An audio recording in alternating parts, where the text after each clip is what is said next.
You've got to give yourself more credit than that, Dino. Oh, okay. Well, I mean, after that, I boxed a guy named Robert Newton. He was a tough guy, undefeated, and I knew it would be a tough fight. And went 8 rounds, a split decision. Could have gone either way. I still felt I won, but could have gone either way. So we had a rematch, and I stopped him in 4. So that was pleasing. Was that one of your finest moments, beating Robert Newton twice?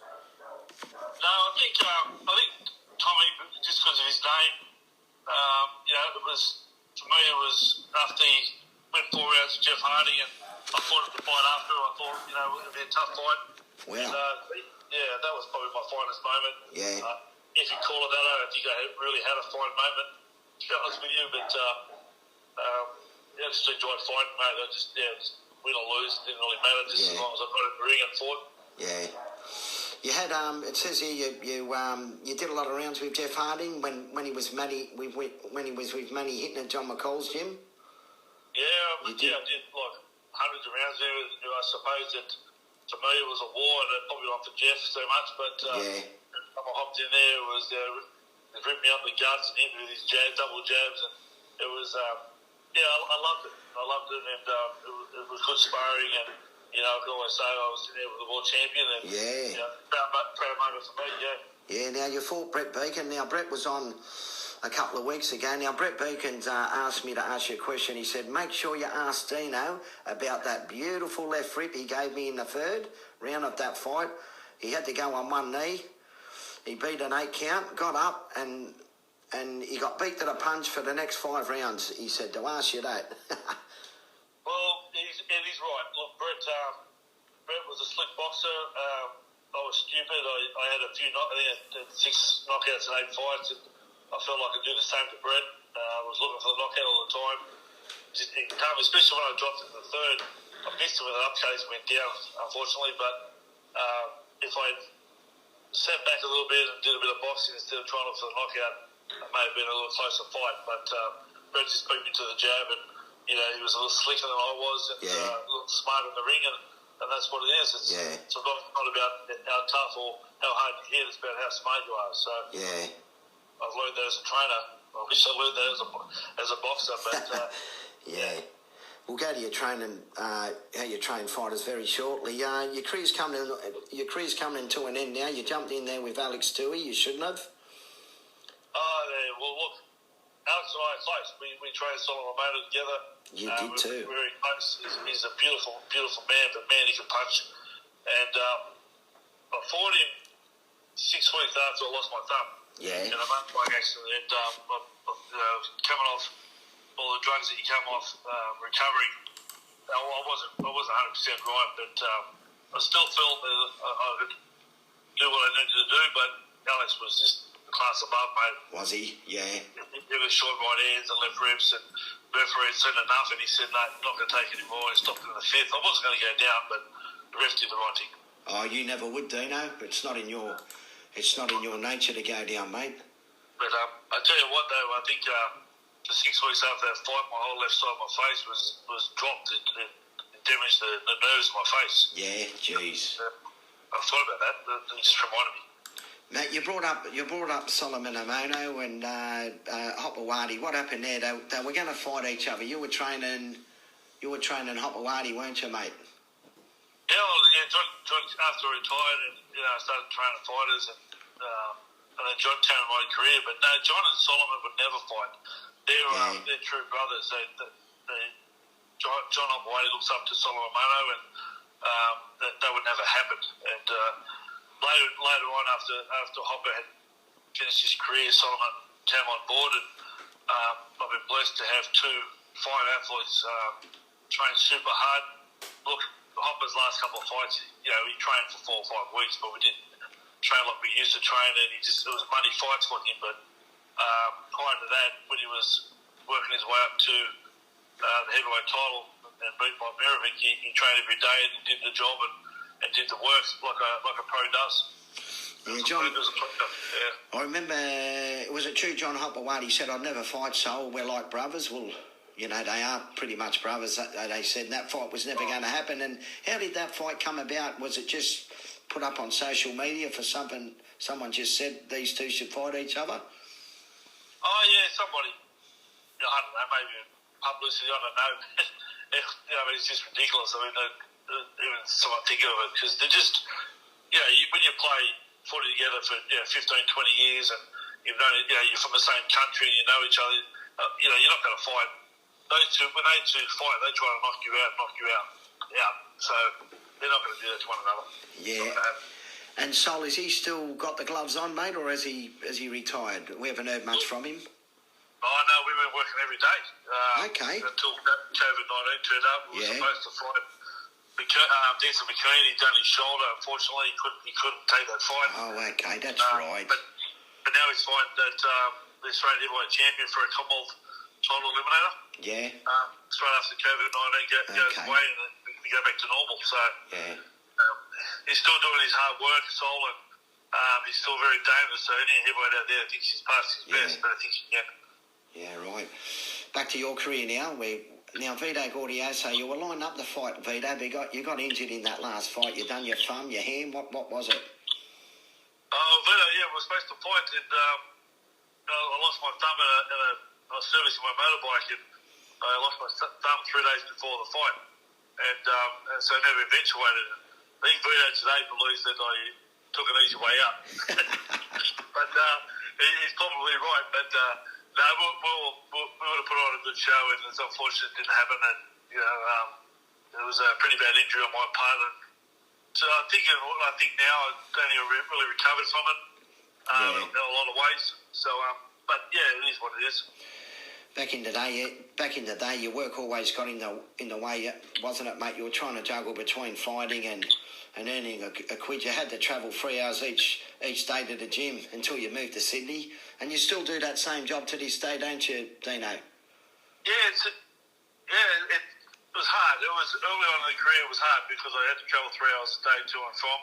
I lived in Blue Mountains still with my parents at 18 years of age, and then I had to move to Sydney to continue with my work and my fight and my boxing. But I worked as a prison officer.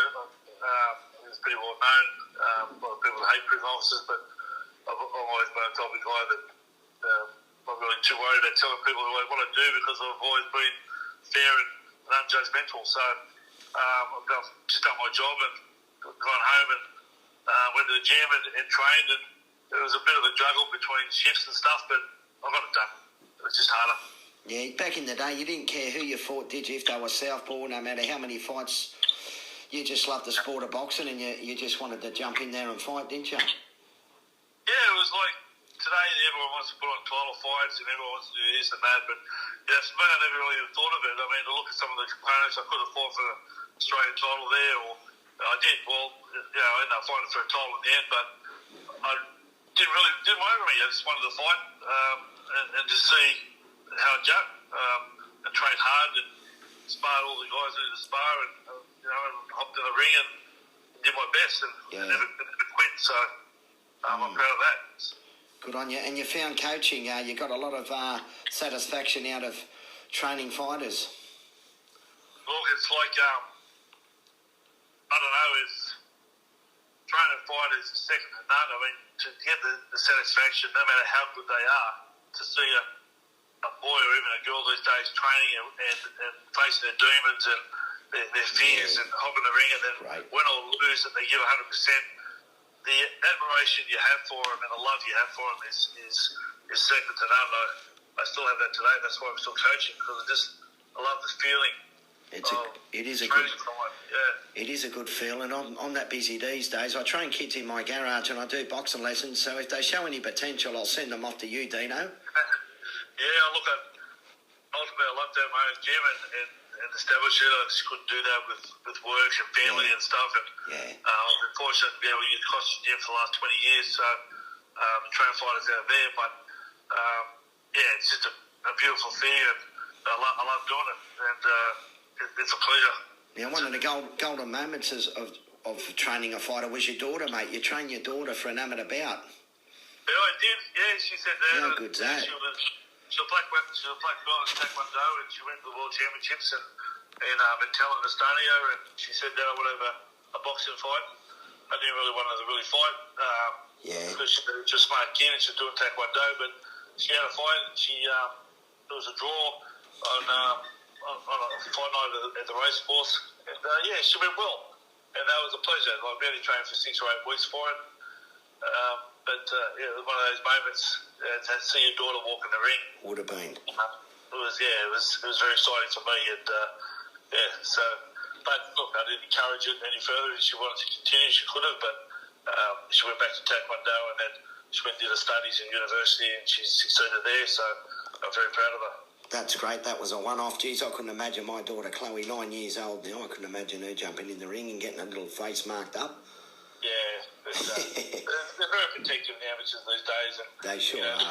They're very good. And, it's a tough sport, but it's also well regulated and they're looking after us, after the boxers these days. So it's good to see. Okay, as a trainer, you've had some good success, mate. You've had a few pros winning state and Australian titles, regionals. Yeah, it's fantastic, fantastic feeling for you. No, incredible, and as a teacher, I believe that's what I am now. When I started as a trainer and a coach, and I think I've developed now into a teacher and continually work on the guys' skills and whatnot, no matter how advanced they are. And I was lucky to work with the Kelly boys, Kevin and Glenn Kelly. I was going to bring them up. Kevin, Atlantic City, when he fought David Reed for the world title, and Glenn Kelly when he fought David Hay in the UK, and Jason Delisle when he fought Clint Woods for the world title in Sheffield, England. Yeah. So I had 5 moments, and then some good amateur kids and some novice titles and some state and Australian titles. So I'm very proud of that. So the whole lot of your career's just been involved in the boxing. That's I could say the same too, mate. Yeah, I don't know where I would have been without it. I mean, it developed me from being bullied at school to changing who I am today. And I've met some fantastic people, both sides of the fence, if you know what I'm talking about. And, sure do. And if the boxing game, I still today, rest in peace, Brendan McMahon, I see people like that pass away, and it saddens me. Many in, and people passing away these days that we've known for many years. Yeah. It's heartbreaking. Yeah. It sure is. We grow up with them, don't we, mate? Yeah, we do. And we take it for granted sometimes and stuff. But life can be hard that way. Life's too short. You got to enjoy it. Well, thanks, Dino Billinghurst, for spending time on my boxing chat, mate. I've been wanting to have you on for a while. You're a hard man to catch. I'm sorry, mate. And, look, to be honest with you, I'm a hard man to catch. I'm a little bit nervous about doing things like this. You've done well. Thank you for having me, Paul. You do a great job for boxing. All your promotions, all the guys you put on, all the guys you've looked after, through their careers. Your boxing show, it's just incredible. People like you in the sport keep the sport running and going. So thanks, Paul. You should be thanking me. I should be thanking you. Oh, I love it. I appreciate it, mate. Thanks, Dino, for coming on Radio 2 BACR, mate. Pleasure. And thank you again.